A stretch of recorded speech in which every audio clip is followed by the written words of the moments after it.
Bible prophecy is active and unfolding daily. Zechariah 12, Isaiah 17, Psalm 83, Ezekiel 38. Here is what the LameStream Media is not telling you. Shalom, my friends. Welcome to this week's newscast. Things are getting ready to go crazy big time in Lebanon and Syria as King Salman of Saudi Arabia prepares his military for a major strike. Pastor J.D. Farag covered this beautifully in his Sunday Middle East update, so instead of attempting to cover it all again, I'm just going to point you to J.D.'s video below and let him deliver this news. From the Jerusalem Post, regime forces in eastern Syria are 2 kilometers from the strategic border town of Abu Kamal, the last link in the Iranian land bridge from the Iraq-Iran border to the Mediterranean Sea and the border with Israel. Meanwhile, the U.S.-supported mainly Kurdish Syrian Democratic Forces remain 25 kilometers north of the town. Control of the border crossing at Al-Qaim Abu Kamal and of the roads leading west from it will enable the Iran-led alliance to transport fighters and weaponry in both directions. This means that in a future confrontation with Hezbollah, Israel could see its enemies reinforced by supplies and volunteers from other Iranian clients. Tehran, Iran, is presently pressing forward, and as the Iranians continue to solidify and extend their gains in Syria, the likelihood will grow of direct friction with Israel's enforcement of red lines. Everything is certainly escalating, my friends. There's so much happening so fast. Surely, we're seeing something that Chuck Missler pointed out not so long ago, and that is that it has been officially reported that the speed of light is slowing down. Before the Great Flood, the speed of light was much faster than it is today. And what that means is that time used to appear to pass much slower than it does today. So, with the speed of light slowing down, more things are happening in just 1 hour than ever before. And isn't that what we've been talking about here in my newscasts all year long now? As we approach the event of the Net Chetef, the rapture, as we approach the event of the Great Tribulation and the second coming of Yeshua HaMashiach, we are also approaching the end of time itself. What does that mean? Ecclesiastes 8:17, of course, I don't know nothing. I'm changing my list of watchers, my friends. You know, the links I have for you in the Read More section beneath each newscast. I'm changing that from watchers to prophets. Prophets? Yes. Why? Because prophecy, according to 1 Corinthians 14:3, is a matter of delivering the true heart of Abba, Father, Yahweh's word to Yeshua's lambs. That's you, my friends. By properly interpreting the divine will and purpose of Elohim through inspired teaching, which imparts comfort and encouragement to Yeshua's lambs, and inspires the kind of constructive spiritual growth that actually feeds Yeshua's lambs. If you haven't studied 1 Corinthians with us, I invite you to do so. And of course, if you have done so, I invite you to study it again. The link is below. I am looking for those who are truly feeding Yeshua's lambs. And I'm having a hard time, my friends, finding anyone out there. And in the process, my new list has been reduced to just 3. Just 3 so far. And I want you to know that I'm not creating a top 10 whatever list, so much as I'm pointing you to teachers who I'm sure will not waste your time with sensationalism or false doctrines.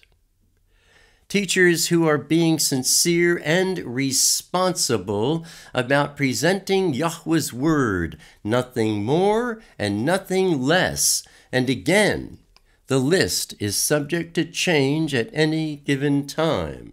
If I see anyone acting improperly in any way, they will be announced here on this newscast and promptly removed with an explanation telling you why. And I'm terribly sorry to tell you that I've removed Adam. Parable of the Vineyard YouTube channel. I removed Adam because of his newest video titled Fire Starters. He's announcing a new direction, which he's done a number of times recently, and a partnership with another preacher.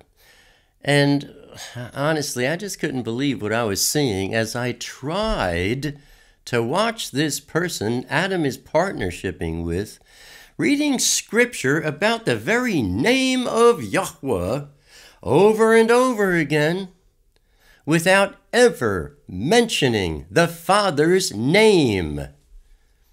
This is too much for me to bear, my friends. And also, please know that I will not include any preachers who are flying under the banner of any 501c3 organization. That is, anyone who's acting under the authority of any worldly religious organization, with one exception, and that is Pastor J.D. Farag. Yes, it troubles me that he teaches salvation as something you can put in your pocket by saying a prayer once and walking away. And yes, it troubles me that he knows the Father's name is Yahweh and that he knows the Son's name is Yeshua, but isn't feeding Yeshua's lambs that meal.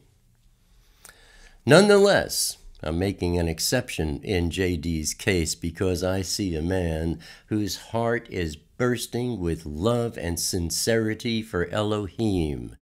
And also because his Middle East prophecy updates are so well done.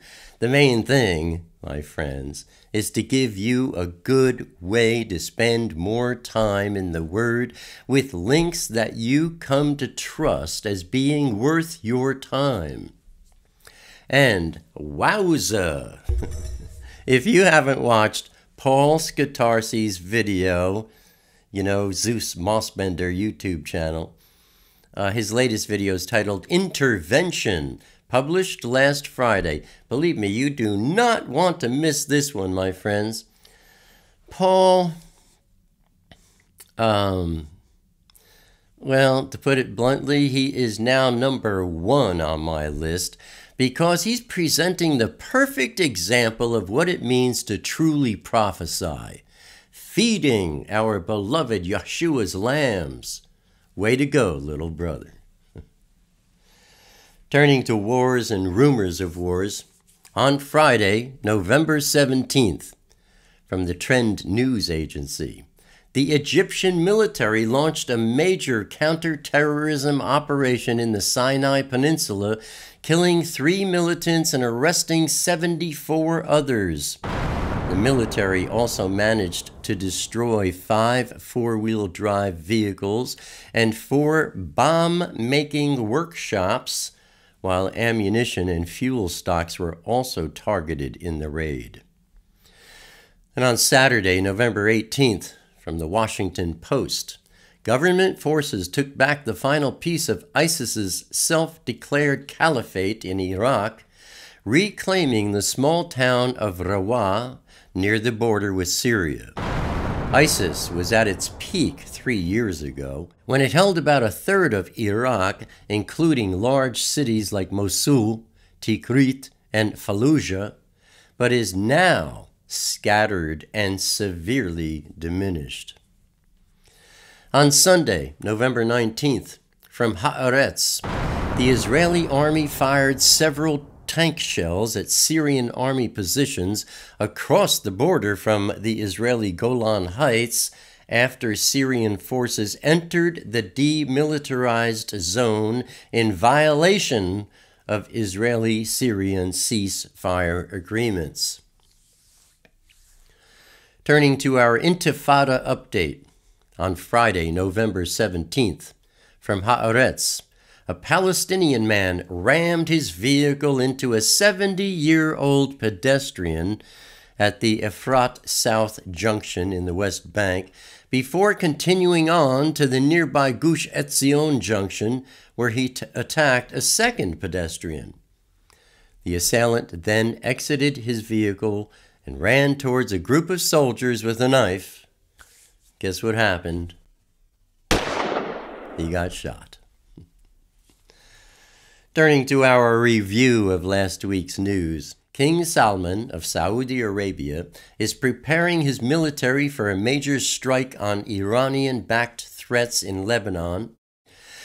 Forces in eastern Syria are focused on the last link in the Iranian land bridge from the Iraq-Iran border to the Mediterranean Sea and the border with Israel, as Iran continues to solidify and extend its gains in Syria.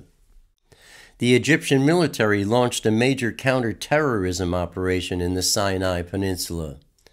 Iraqi government forces took back the final piece of ISIS's self-declared caliphate in Iraq, reclaiming the small town of Rawah near the border with Syria. The Israeli army fired several tank shells at Syrian army positions across the border from the Israeli Golan Heights, and a Palestinian man rammed his vehicle into a 70-year-old pedestrian in the West Bank before continuing on to the nearby Gush Etzion Junction, where he attacked a second pedestrian. And that, my friends, is what the LameStream Media is not telling you. Abba willing, I'll see you here again next week. Until then, keep your wicks trimmed and keep your lamps burning bright. Shalom, my friends.